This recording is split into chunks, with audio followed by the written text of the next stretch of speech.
Okay, hello Maggie Leo. So I decided that I was gonna watch one of their ALAMAT Rappler performances. I believe this was a year ago or 2 years ago. I could be wrong.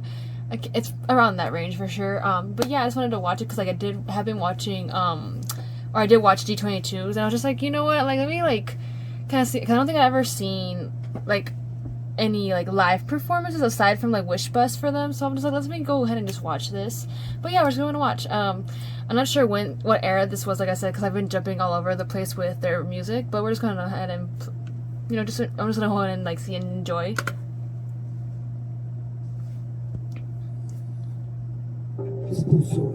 Ooh, the pink hair. Handa, rap.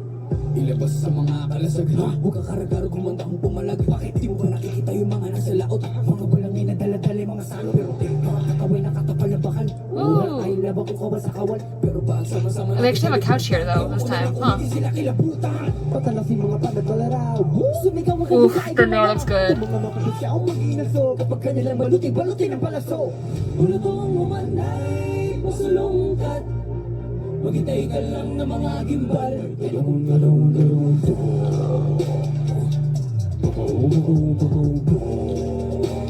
Susugaw ka na pabulong. Dahil pusong mandirigma, di papakutsa, di papapugo. Pusong mandirigma, di papadiktaan. Dadagunda. Sila yung napubutan, sila yung nagalo ang balat sa tinalupan. Kami yung panalo pero bakit parang kulang? Para ba sila yung naging kahit pamununan? Teka sandali, mga gawin ko yung nabura. Ako nang magpabalak, ako yung nakatira. Hey, okay, Alasamo. Sa pura sa layong tamyento. Teka nga, sino ka nagpapapapel?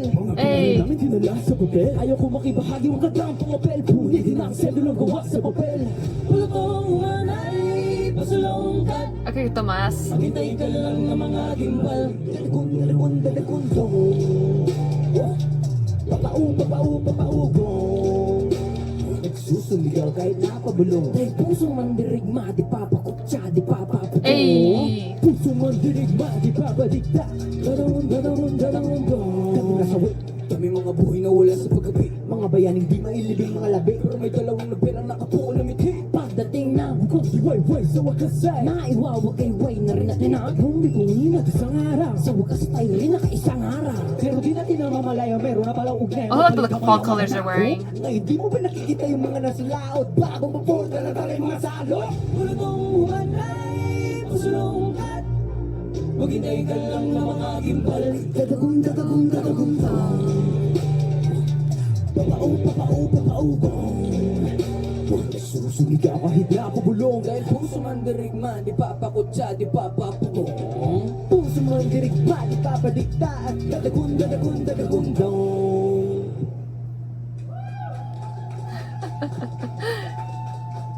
You're tuned in to the latest episode of Live Jam, and tonight we have Alamat in the house. Yes, gentlemen, kindly introduce yourselves. Let's go. Tamala. Alamat, Tugaro. Siyak ni Taneo, misang nakalingakin Lucano, nagapuy J. Tabuk City, Kalinga. Ako si Mo, isang half Filipino and Black American from Casileo, Zambales. Yakoy Chow, may tunga Kapampangan, iba't kaya magalang Pampanga. Ini si Tomas, sarong Bicolano hali pa sa Tabaco City, Albay. Yo, yakoy RG, sa wari-wari taga Borongan, Eastern Samar. What's up, ako sila sa Kabisaya, Gikan Davao City, at kami ang Alamat! Nice. Thank you guys for being here again in the Rappler studio. So, the song you just performed is called Tagundong. Could you guys tell me more about it? Yeah, actually, the song itself was composed by Tyro and arranged by Cursefox. And it was written from the perspective of ng mga ninuno natin na nakaranas at lumaban sa colonizers simula nung time ni in the past simula nung time ni Lapu-Lapu hanggang sa time na colonize tayo ng Americans. And it really speaks about the courage of how Filipinos were able to overcome the obstacle of being colonized. Right. That's awesome. So, your new 8-track LP, Isa Puso, just came out. Congratulations. Thank you so much. Thank you po. So, what do you think sets Isa Puso apart from last year's Pasulong? Same pa rin po siya with how we showcase ourselves culturally and with our talents and crafts. But the difference is, mas relatable po siya sa mga listeners po namin. So if we want you to feel happy with our song, you should feel happy about it. You know? Yeah. Pag sad, maging sad. Pati po yung cultural relatability nandun din po. Yeah. Parang isang puso, isa puso, like that. Cool. Okay, so it has been a couple of years na since you guys debuted. What important lessons have you learned so far being in the music industry? Ano pa siguro? It's the pauses for me. Di po kasi talaga mawawala sa amin yung passion. So, consistency lang talaga. Have any of you changed over the years? Change. Siguro improvement. Improvement. Okay, alright. Your next song for us is Dong Dong Ai. Could you tell me more about it? So, Dong Dong Ai, base po siya sa isang Cordilleran folk song na Sali Dumay. And it talks about world peace, like that. Taking responsibilities sa atin para maging better, to make the world a better place. I'm sure like people are familiar with that song kasi 'di ba naturo yan sa atin in grade school. Yeah, for like civica or something. So you're gonna put a new spin to it, right? Okay, we can't wait to hear it. Here's Alamat with Dong Dong Ai. Hey! Dong dong ay si dong ilay. This is the first time I'm hearing this song. Sali dumay. Dong dong ay si dong Okay, vocals. Insali sali dumay. Alamat, handa, rap. Marami ang nangangamba. Tayo pa rin ba ang pag-asa? Ng mundo nating napapalo ng kaguluhan at sakuna. Come on, harmonies. Bago ay dapat na sa sarili nagsisimula. Kapit kamay natin pagtulungan. Definitely a lot chiller than like most of the songs I've heard.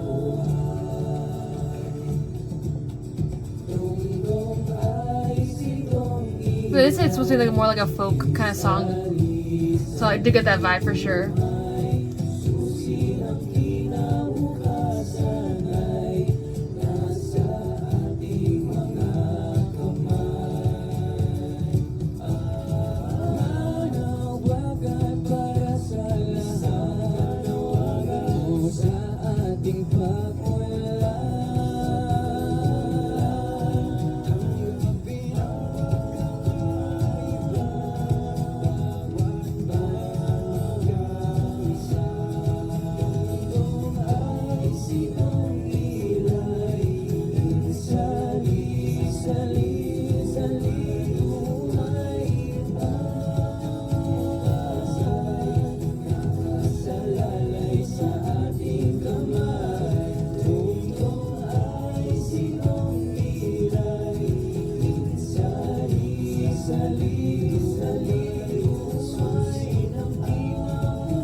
Ooh, okay.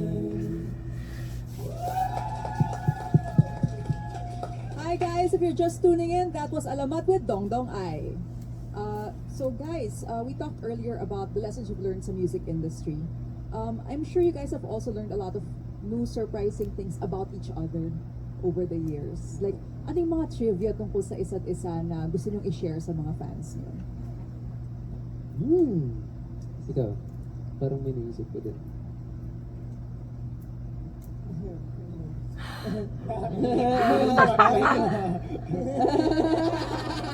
Ew, weak. Ang scary, ano to? You know what? They're like, do I want to spill the tea or do I not? Is what the vibe is giving me. Okay. Parang something unexpected na you'd like to share about each other na natutunan nyo over the years. It's like them being like, do we want to Hindi spill the alam ng tea? mga magiliw.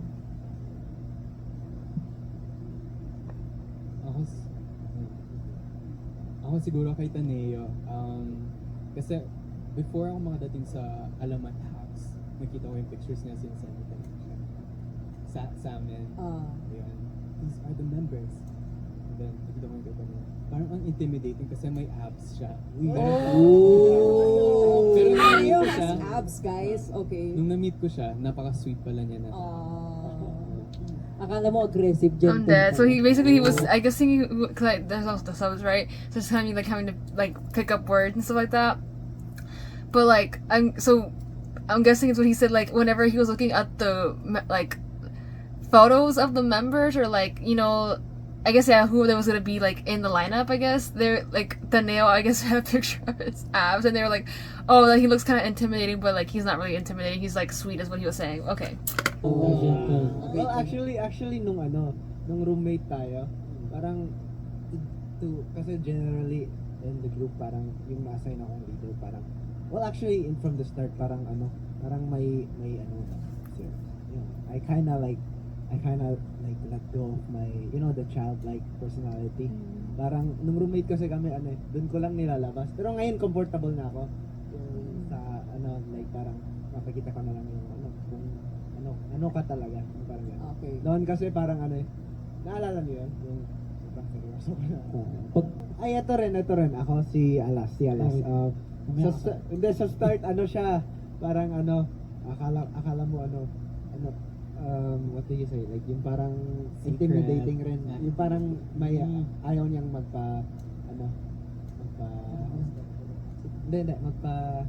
Magpa-kiss. Ano ba yun? Yung parang like palambing. Tapos pag nag-travel kami like somewhere like we have a performance in Bacolod, something, tapos nasa hotel or nagjo-joke, sobrang niya, parang baby. Parang kalaro, parang kalaro like ganun. He's like, what do you mean? He's like, I'm a man. Baby ka pala na Taneo. Sige, si Taneo din, si Taneo. Si Taneo, siguro unexpected na He's like, okay, you say something like, I'll almost say something back. Meron pa ba? Meron pa ba? Let me think. Wala na. Cute. Ay, meron pa pala ako. Same rin yung kung si Jao sa akin. Same ako kay Mo. Akala ko parang, kasi galing sa talaga, di ba? Galing kasi si Mo sa underground rap, R&B, artist talaga siya. So nakita ko siya, sobrang angas. Tapos, pagpunta sa balay, ang bait-bait. Sabi ko, yun, very sweet nga siya. Alam niya din yan. Tapos si RJ. Mamaya siya. Okay lang yun. Next. Oh, pero si Archie walang walang kwento tukol sa kanya Wala din si Mo. Wala din ako Magiging na kayo. Si RG bestie ko yan. Sobrang kasi ni RJ. Parang laging in the moment. Parang ang fun niya laging kasama. Right.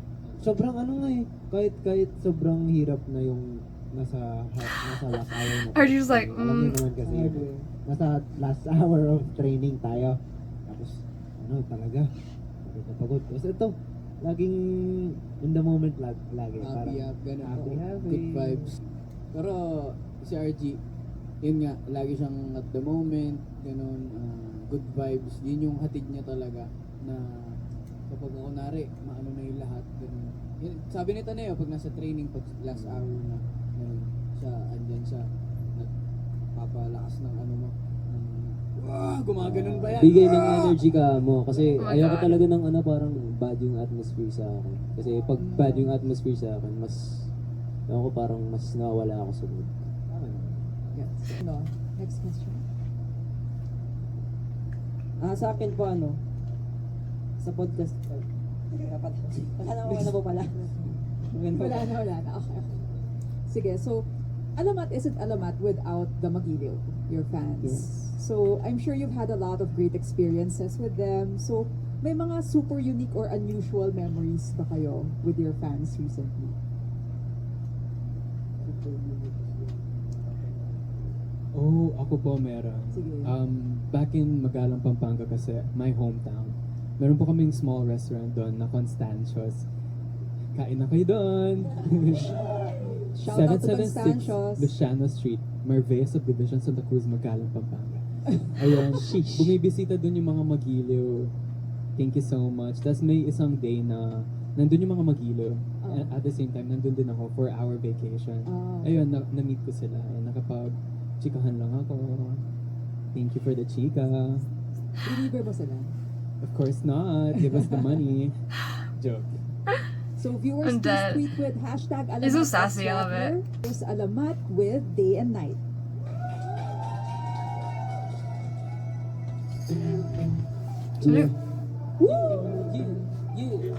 This is just make me mostly basically like enjoying the songs. Rap.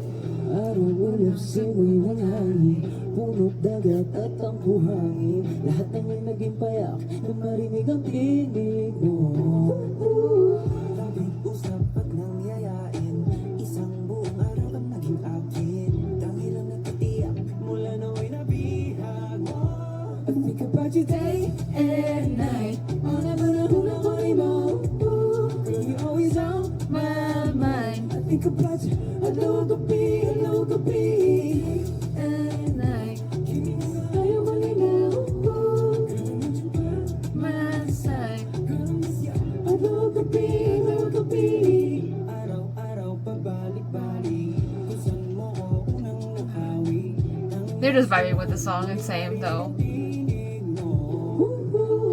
Yung sa pampang ay napalapit, aking matay uling naakit. Naroon pala naghihintay, ako'y muling nabihag mo. I think about you day and night, unang-unang huli mo. Girl, you're always on my mind. I think about you, hello gabi, And night ayaw malinaw. Girl, I need you by my side. Girl, I miss ya. Hello gabi, sasunod ang matubay. Come on, Tomas. Inanateka, I wanna be more than your friend. Kay sunod sa kong buhay. Come on, Mo. Kay ikaw na to the end. The run. Oh. Masindi ay, ikaw nang hanahanap ko. Masindi ay, isip ko ay hawak mo. Masindi ay, lahat ay gagawin para sa'yo. Teka, bakit nakita ko pala bigla na kong nahulog. Unti-unti na akong nalulunod. Okay, not gonna lie. I feel like the mics that are wireless sound better than the ones that have the cord on it. I think about your day and night. Unang-unang ko ni mo. Girl, you're always on my mind. I think about you. Hello gabi, day and night. Giving up, ayaw ni mo. Girl, I need you by my side. Girl, I miss you. Hello, Kabiri. Bum, bum, bum, Hello gabi. Hello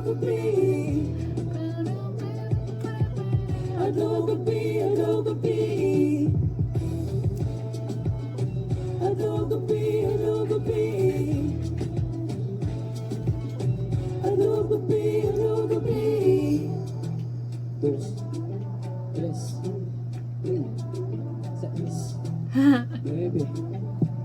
Alamat, handa.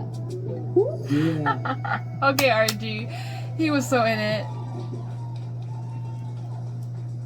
If you're just tuning in, that was Alamat with Day and Night. Galing. so much. So, the future looks bright for P-pop. Why do you think P-pop is gaining so much traction lately? Kahit sa international scene, sobrang sumisikat na rin yung P-pop. Bakit kaya?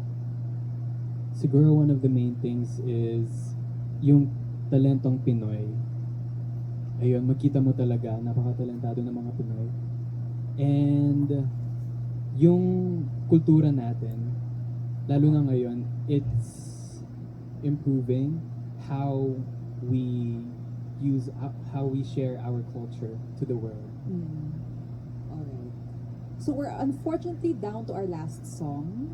But before we get into it, anything you'd like to promote to our viewers? They feel like this like went by so fast. Yes, magkakaroon po kami ng concert this December 1 and Yep. tickets are still available sa www.ticketnet.com.ph guys. Bili na kayo. See you guys there. Ay, magaganap to sa New Frontier Theater. Ayan guys, see you there. Excited na makita kayo. Diba? At syempre, out ng album namin. And make sure to stream it on all streaming platforms. Isa puso album. And follow our social media accounts. Just search Alamat Official. Thank you. That was so cute. Alright, so your last song for us is Nolly. Can you guys tell me about it? So, yung Nolly po, inspired siya. Hindi naman siya totally yung story ng novel na Nolly Mitangere.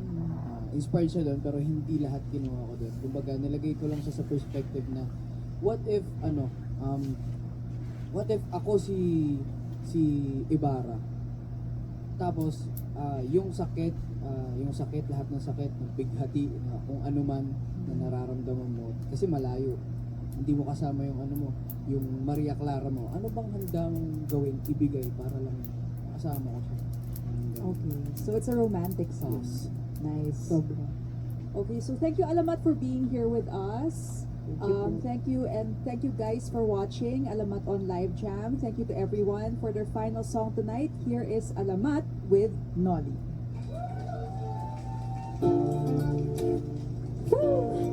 I don't think I've heard this one either. But I like the guitar. Ooh, okay, RG. Suotin mo na ang sign na pinigil ko sa'yo. Ooh. Hindi ka na pwede sa'kin malayo. Okay, I gotta like Shazam this, y'all. I'm sorry. Siguradong ligtas ka sa piling ko. Galit na galit, handa na ako sila, gilit ka ng liit. Di ako pwede, saktang kanilang muli, no. Yeah, I don't know why the wired ones sound kind of like off for me. Hawakan na natin kamay. Ang iyong ulo sa'kin itagay. Huwag kang matakot akong gabay. Ika'y bayapang nakatulog sa aking balikat at malayo sa pangungo. Abang silhing gigil na maghanap sa ating mga bakas. Hindi ako makakapayag na tayo ay magwakas na. Okay.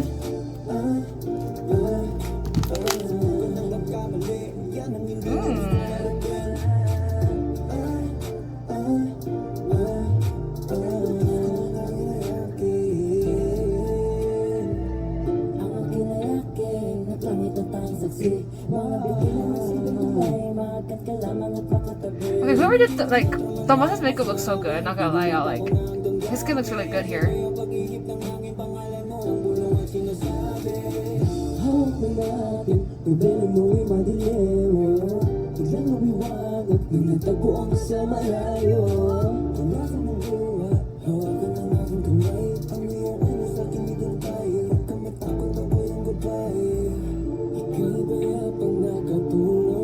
It doesn't sound like off. Maybe it's like it sounds more like clear. Whereas like on the wireless, you can hear a lot more like the actual like more like vocals, like you know, and like the echoing. If that makes it a little bit.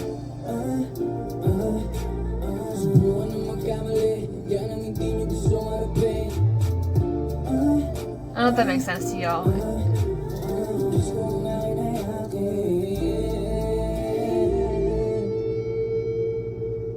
Ooh, the guitar.